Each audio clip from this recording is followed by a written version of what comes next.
Je me suis dit que si elle l'avait fait, c'est que humainement, on peut réaliser des expéditions sur ce continent et donc j'y suis allée.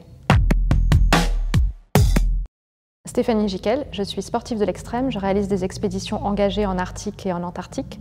Je suis également auteure et j'ai publié En mouvement, un livre sur le mouvement de la vie en général, celui de la course à pied, mais celui de tous les projets, qu'ils soient entrepreneuriaux, familiaux ou personnels. J'explore les régions polaires, l'Arctique, l'Antarctique, à pied, en courant, en portant un sac à dos lourd, en tractant un traîneau, à ski de randonnée. J'ai notamment réalisé une longue expédition à travers le continent antarctique sur plus de 2000 km en 74 jours par des températures qui sont descendues jusqu'à moins 50 degrés.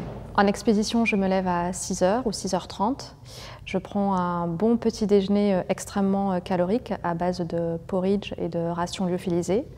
Ensuite, j'emballe tout le matériel, le réchaud, le sac de couchage, la toile de tente, de façon très méthodique dans le traîneau, de manière à être efficace lorsqu'il fait très froid, moins 40, moins 50 degrés. Puis je pars pour 7 heures à 15 heures de marche par jour, tout dépend des jours. On marche 1 heure, puis ensuite je m'arrête 10 minutes pour boire et manger. Je marche 1 heure, je m'arrête 10 minutes pour boire et manger, ainsi de suite jusqu'à la fin de la journée. Parfois, je fais face à du vent à 80 km/h. Parfois, je dois me protéger face à un froid de moins 50 degrés. Je passe mon temps à contourner les crevasses, à contourner les vagues de glace, à surmonter les vagues de glace, à redresser mon traîneau. Et parfois, je vis des moments d'intense joie, de plénitude totale lorsqu'il fait moins 30 degrés, que le vent n'est que de 20 km/h. Et là, ce sont des moments juste extraordinaires où on peut admirer le paysage, admirer l'immensité et être totalement bien là où on rêvait d'être. Ce que j'aime quand j'explore le monde, c'est le corps à corps avec la nature, c'est la déconnexion, c'est le dénuement, c'est cette épreuve de très longue distance durant des semaines, durant des mois, dans une nature qui est vierge, qui est hostile, qui est bien plus forte que nous, qui est bien plus puissante. Et là, que l'on soit un homme ou une femme, de toute façon, la nature est plus puissante que nous.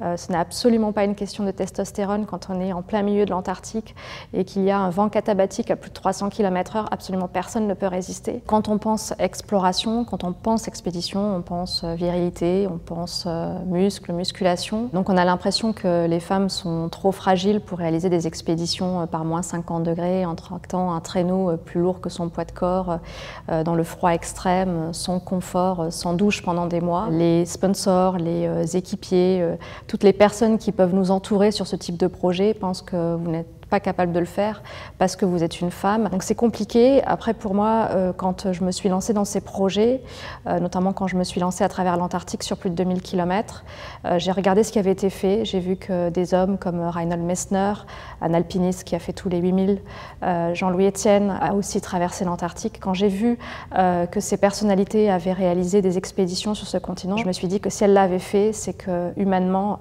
on peut réaliser des expéditions sur ce continent et donc j'y suis allée. À chaque fois que je vis des expériences dans des régions éloignées, des expériences nouvelles, que je me lance à l'aventure, j'apprends sur moi et j'apprends sur le monde qui m'entoure. J'ai aussi appris qu'il fallait prendre sa place.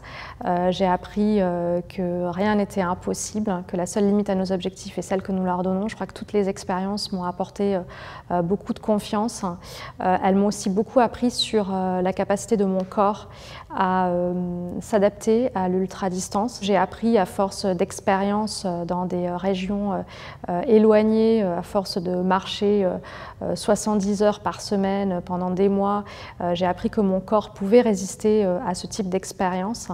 Et ça, c'est vraiment quelque chose que je n'aurais pas su si je n'avais pas essayé, tout simplement parce que j'ai grandi dans un univers qui était très éloigné du monde du sport. Et j'ai appris aussi qu'il fallait beaucoup de temps pour atteindre ces objectifs.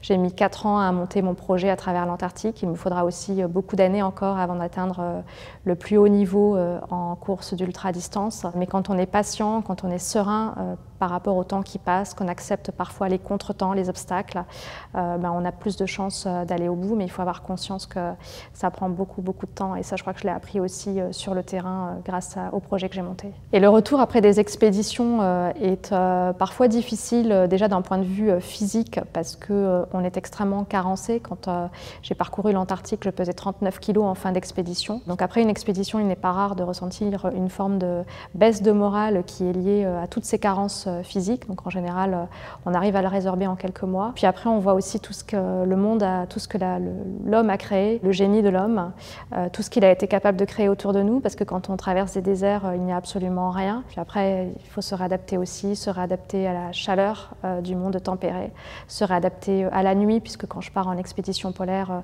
c'est le jour permanent, se réadapter au bruit, se réadapter à la pollution, ça prend en général plus d'un mois, et se réadapter aussi au fait d'avoir tout plein d'odeurs. Toutes les capacités sensorielles sont démultipliées, parce que comme il n'y a aucune odeur dans ces régions-là, lorsque l'on revient dans un monde urbain, on est beaucoup plus sensible à tout ce qui se passe autour de nous, donc on entend beaucoup plus les bruits tout autour de nous et on ressent aussi l'odorat est beaucoup plus développé.